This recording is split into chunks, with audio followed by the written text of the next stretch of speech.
mukarramin, para jamaah bapak-bapak, ibu-ibu yang mudah-mudahan senantiasa dimuliakan oleh Allah Subhanahu wa taala. Pada hakikat kehidupan kita yang selama ini kita jalani adalah kehidupan sementara, yang nanti kita semua akan kembali ke hadirat Allah Subhanahu wa taala dan berharap masuk surga Allah Subhanahu wa taala. Amin. Tetapi surga yang kita impi-impikan dan berharap masuk ke dalam surga Allah Subhanahu wa taala ini bukan hal yang mudah. Bahkan tahapan demi tahapan itu sulit untuk masuk ke surga Allah Subhanahu wa taala. Ada salah satu pesan Kanjeng Nabi Shallallahu alaihi wasallam yang dimana kalau kita amalkan pesan Nabi ini, insya Allah Allah berikan kita surganya nanti. Salah satunya Nabi pernah bersabda, Ayuhan nas afshus salam wa at'imut ta'am wasilul arham wasallu bil laili wan nasu niyam. Ada 4 pesan Nabi, ketika kita amalkan tadkhulul jannata bisalam, kita akan menuai masuk surga Allah dengan penuh keselamatan. Yang pertama adalah afshus salam, tebarkanlah salam, tebarkanlah kedamaian ke siapapun, wabil khusus ke sesama muslim dan muslimat. Kenapa demikian? Karena salam ketika kita mulai dan kita berikan kepada saudara kita sesama muslim, ini menjadi awal mahabbah, menjadi awal persaudaraan kita, dan akan menjadi respon baik ketika kita memberikan salam kepada sesama muslim. Dan perlu kita ketahui para hadirin wal hadirat, bahwa salam ada yang jawabannya wajib kita jawab, ada salam yang jawabannya enggak wajib kita jawab. Ada salam yang jawabannya enggak wajib kita dengar. Pertama, ada salam yang jawabannya wajib kita jawab. Ketika kita berjumpa sesama muslim di jalan lalu mengucapkan assalamualaikum, wajib dijawab.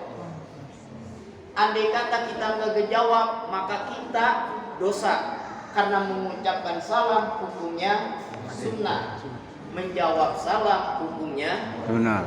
Ada salam yang kalau kita salam jawabannya nggak mesti kita dengar. Apa itu? Jawaban salam ketika kita ziarah kubur. Andai kata kita dengar, kagak jadi ziarah kita. Coba kemarin kita bulan Ruah ziarah ke makam orang tua kita.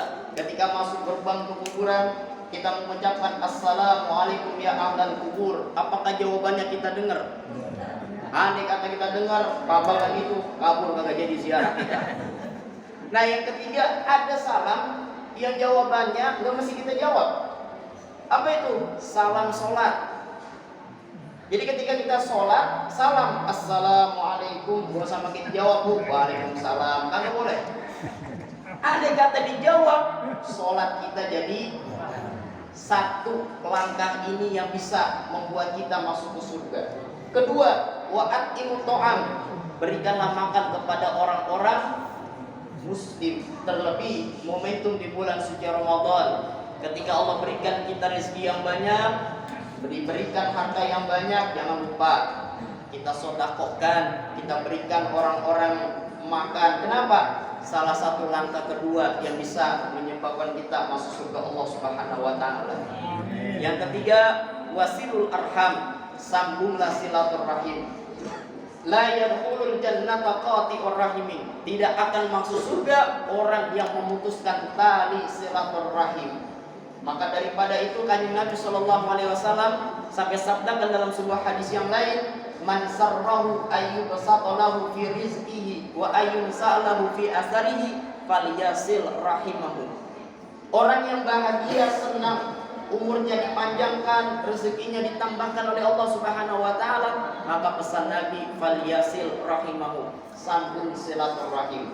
Dan perlu kita ketahui para hadirin wal hadirat, yang namanya silaturahim itu yang masih ada urusannya kaitannya dengan rahim. Silah artinya hubungan, rahim masih serahim. Jadi kalau kita punya teman tetangga baru, mau kemana? Mau silaturahim sama tetangga. Istilahnya bukan silaturahim, tapi istilahnya silatul ukhuwah islamiyah. Kalau silaturahim urusan kita sama abang, sama adik, sama mamang, sama encing, itu masuk kategori silaturahim. Nah, ini poin yang ketiga. Dan poin yang terakhir, poin yang keempat, ketika kita amalkan 4 poin ini akan masuk surga, yakni wasallu bil laili wan nasu niyam. Salat di malam hari kondisi manusia lagi tidur. Momentum bulan suci Ramadan, ketika kita sahur kan kagak mungkin bangun pas azan subuh, bener kagak? Kita pasti bangun sebelum subuh. Kalau makan jangan makan lama-lama. Usahain kita sholat tahajud. Kapan lagi kita sholat tahajud? Kapan lagi kita bisa hampir setiap hari sholat tahajud kalau bukan di bulan suci Ramadan? Yang kedua, bisa juga masuk kategori walail, malam hari, maksudnya adalah sholat sunnah di malam hari. Apa tuh? Salah satunya sholat taraweh. Maksimalkan dari awal sampai akhir zaman kita utus sholat taraweh. Salah satu fadilahnya Bapak Ibu, man shallal maghriba fi jama'atin wal isya'a fi jama'atin wa sholat tarawih fi jama'atin faqad akhadha lailatul qadri bihadin wafir.